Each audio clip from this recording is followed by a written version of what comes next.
Two ingredients sit in nearly every kitchen: olive oil and cloves. You've probably seen videos about combining them. Some promise 8 benefits, or 12, all from a single morning habit. I'm not going to promise you any of that. But what I will share is something most of those videos have backwards, and after 60, that small detail matters more than you'd think.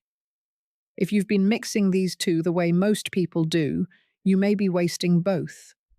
The cloves hold back what they should give. The olive oil does half its job. Over the next 12 minutes, I'll show you the small change that finally lets this old remedy work.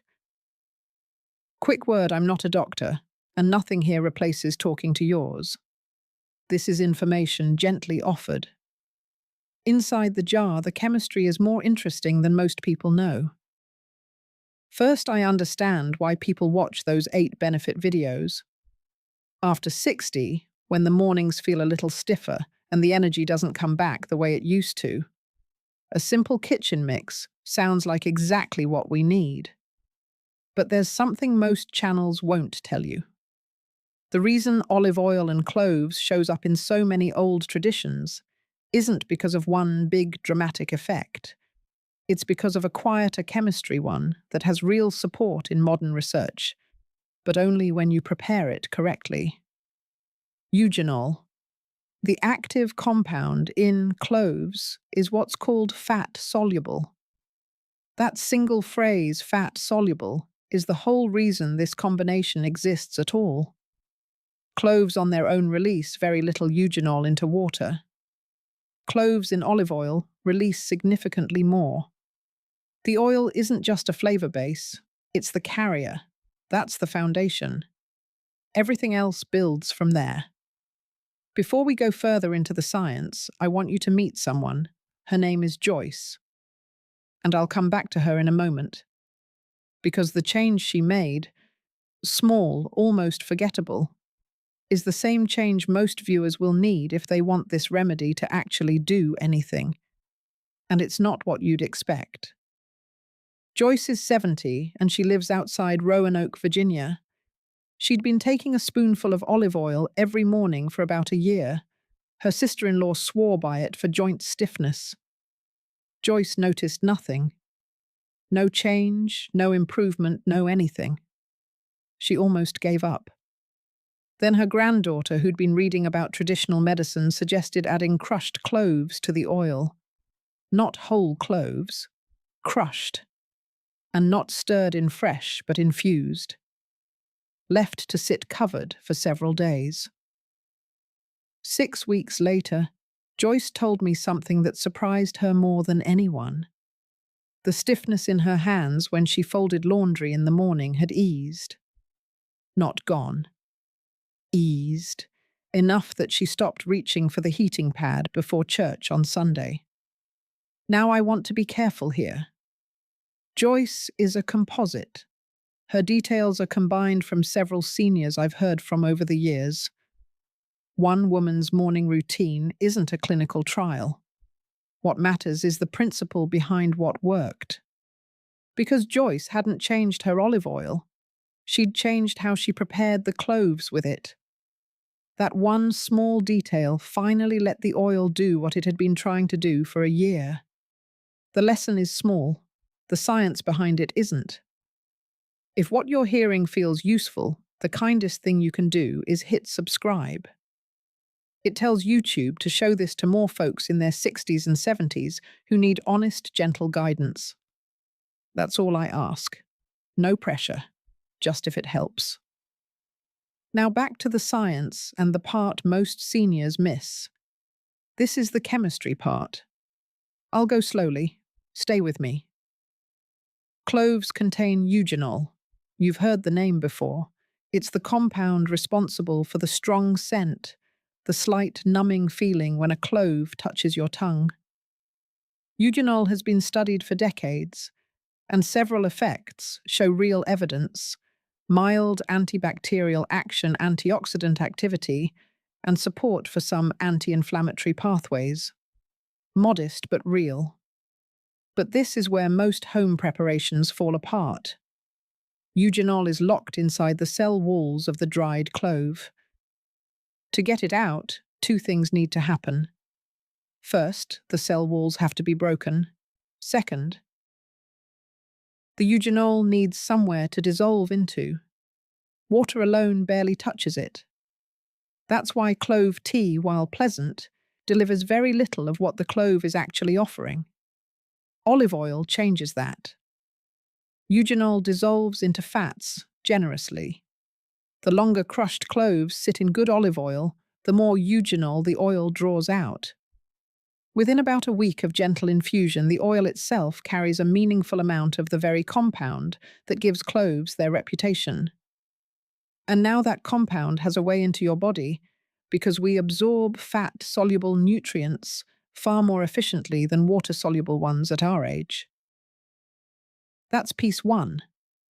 Piece two is olive oil's own contribution.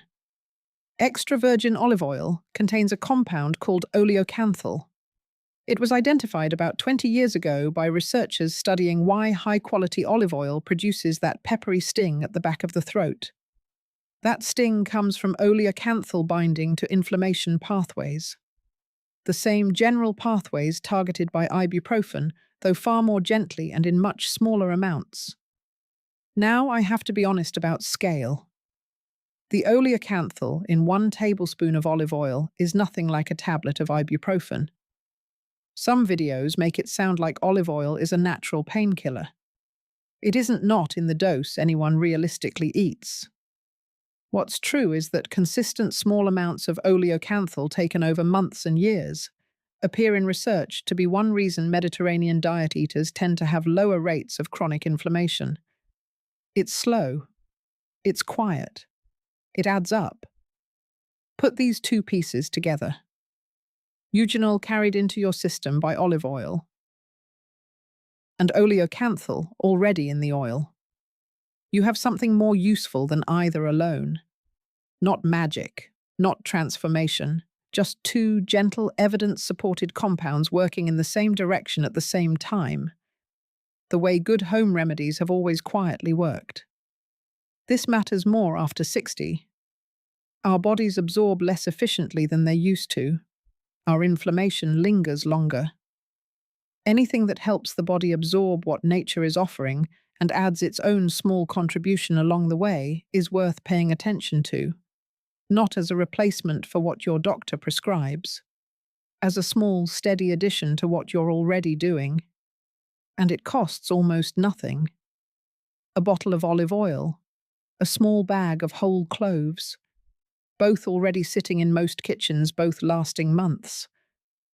There's something deeply old about this, something quieter than the supplement aisle, something that doesn't ask much, but does ask one thing: that you prepare it correctly.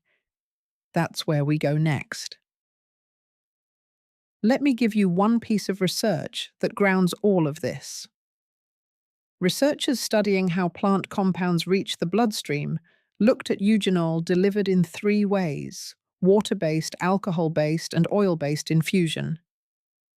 Oil-based delivery resulted in several times more absorbed eugenol than water did. That single finding helps explain why Mediterranean grandmothers infused olives, herbs, and cloves together for generations without knowing the chemistry.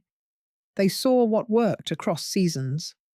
The chemistry simply confirmed what tradition had figured out. A peer-reviewed review on oleocanthal looked across multiple smaller human studies. The conclusion was careful but consistent. Regular intake of oleocanthal-rich olive oil showed modest improvement in markers of low-grade inflammation, particularly in older adults with elevated baseline levels. Notice the language. Modest. Consistent. Improvement in markers to not cures, not transformations. That's the honest version of this story. And it still matters, because at our age, low-grade inflammation is the quiet engine behind many of the slow changes we feel but can't quite name. This is a small, steady nudge in the right direction. That's all a kitchen remedy can honestly claim to be. But understanding the chemistry only matters those if you prepare it right. And the way most people prepare this mixture cancels the very thing they're trying to get from it. Now to Joyce's actual change, the same change most viewers need. Most people do it like this. They drop a few whole cloves into a jar of olive oil. The cloves sit there intact, releasing almost nothing. After a month, the oil might smell faintly of clove. After a year, it still barely carries any eugenol. That's not preparation. That's decoration. The reason is simple. Eugenol stays trapped inside the dried clove's cell walls. Until those walls break, almost nothing comes out. Whole cloves in oil, no crushing, no warmth, no infusion time. You're essentially eating flavored olive oil. The right way takes 4 minutes. Crush the cloves first, not into powder. A coarse crush is enough. Use a mortar and pestle, or press them with the flat side of a knife. Drop the crushed cloves into extra virgin olive oil in a clean glass jar. Seal it. Keep it cool and dark. Shake it once a day. After 7 days, strain the cloves out through cheesecloth or a fine mesh. What you have now is an oil that actually carries the compound cloves are known for. About 1 tablespoon of crushed cloves per cup of olive oil. That ratio works. The jar lasts a couple of months in the pantry. Joyce had been using whole cloves. That was her year of nothing. The week she finally crushed them was the week the remedy started doing its job. How you use the finished oil matters too. A simple morning routine looks like this. Take 1 teaspoon of the infused olive oil on an empty stomach. You can take it plain or stir it into a small glass of warm water with a touch of lemon if the taste is too strong. Wait about 20 minutes before breakfast. That window lets your stomach absorb the oil without competing with food. For joint stiffness, you can also warm a teaspoon between your palms and massage it slowly into the area in the evening. Knees, hands, lower back. The oil penetrates skin slowly, but the warmth of your hands combined with the eugenol offers a soothing effect for many seniors. For digestion, half a teaspoon stirred into warm water. About an hour before dinner has helped some people with that heavy feeling after meals. Not a replacement for what your doctor recommends. A small addition some people find useful. A few practical notes. Always use extra virgin olive oil, ideally recently bottled. Refined olive oils have lost much of their oleocanthal in processing. Whole cloves should be intact, dry, and aromatic. If they crumble to dust or smell weak, they've been sitting too long. And start small. 1 teaspoon a day for the first week. See how your body handles it before adding more. I want to be honest with you about something most channels won't say. This isn't for everyone. If you take blood thinners like warfarin or daily aspirin, eugenol can mildly add to that effect. Talk to your doctor first. If you have gallstones or a history of gallbladder pain, olive oil stimulates bile flow and could trigger discomfort. If you're allergic to cloves, even rare, skip this entirely. And if you take medications for diabetes, blood pressure, or anything processed by the liver, ask your pharmacist about possible interactions before starting. Small and gentle still asks the same respect as any medicine. So there it is. The reason olive oil and cloves keep showing up in old traditions isn't magic. It's chemistry. Quiet, fat-soluble, slow chemistry that works only when you prepare it correctly. Joyce found that out.